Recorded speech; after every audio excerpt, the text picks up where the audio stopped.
It all begins with someone in distress.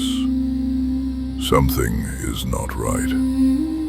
A black-scaled dragon whose legs corrode everything they touch and devour everything in their path. Nihogor. It is hunting someone. That someone is Vidar, who is desperately fleeing in search of something. His life trembles under the fear of eternal death. Yggdrasil is his only hope. What other choice does he have but to wander? Yggdrasil, the narrator, as the small defenseless man continues his race. Death zealously guards the only source of existence, hidden in a chamber saturated with pure danger and legs that strike like pillars.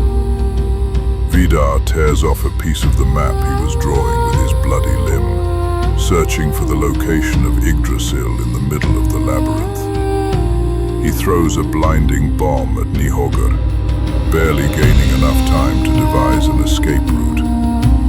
His mind clings to a single goal: survival. Why the hell does this get so complicated just because I have the wrong scent? He gasps. That damn wizard was a fucking con artist. She was right about his dealings. He scratches his head with what's left of his left hand. All I have left is the seed of that supposed tree, along with my traps and broken weapons. He hurriedly looks through his inventory. Forgotten legends like Nihogor and Yggdrasil have become real before his eyes, and he wonders if his regenerative abilities will be enough to save him. Is this our last adventure? He murmurs, watching from afar as the beast approaches at full speed. The inevitable. He clutches the small medallion made from the seed of Yggdrasil, but the ground begins to shake. The devourer is approaching. The pale figure knows that the end is near.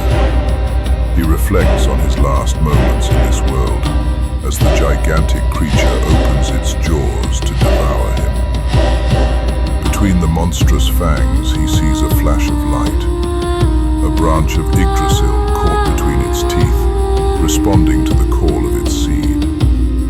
Vidar throws himself into Nihogor's mouth, using a rune prepared for emergencies with all the strength he has left. His feet dissolve on contact. His legs are pulverized. He hangs from the branch embedded between the dragon's teeth as his body fails him. Even so, he throws the explosive rune between the fangs. The explosion tears off half the monster's face, and Vidar manages to pull out the branch with his shattered hands.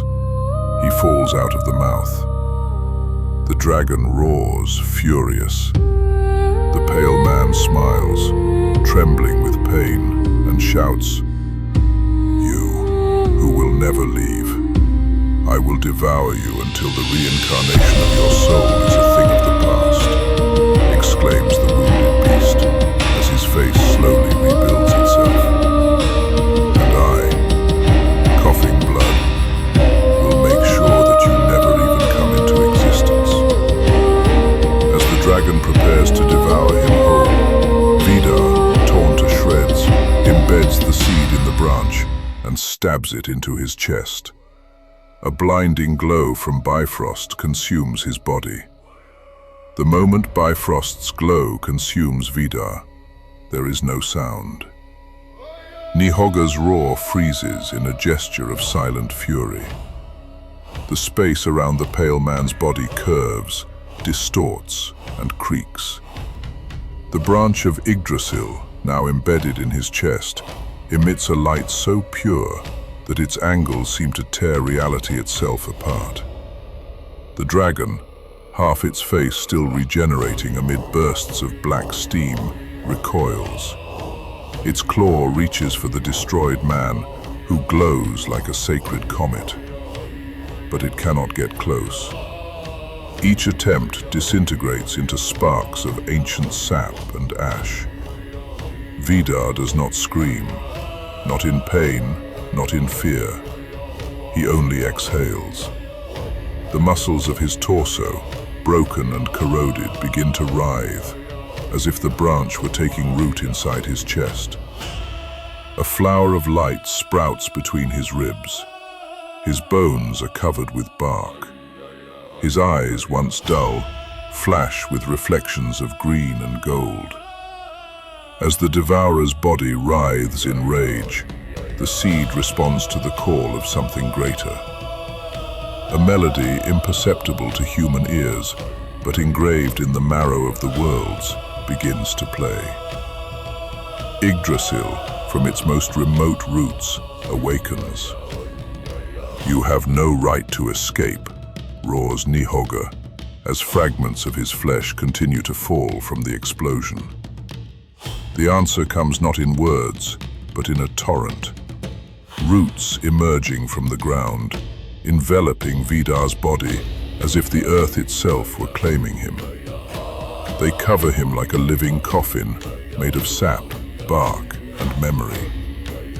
And in that instant, with the same violence as thunder, he disappears. A whirlwind of old leaves, white fire, and ash slowly dissipates in the chamber. All that remains behind is the echo of a "I will return before you do." Nihogor roars with all his might, his breath laden with ancestral frustration. Not only has he failed, he has been mocked. And deep within the roots of Yggdrasil, something has been activated. Vidar has sown the seeds of his return.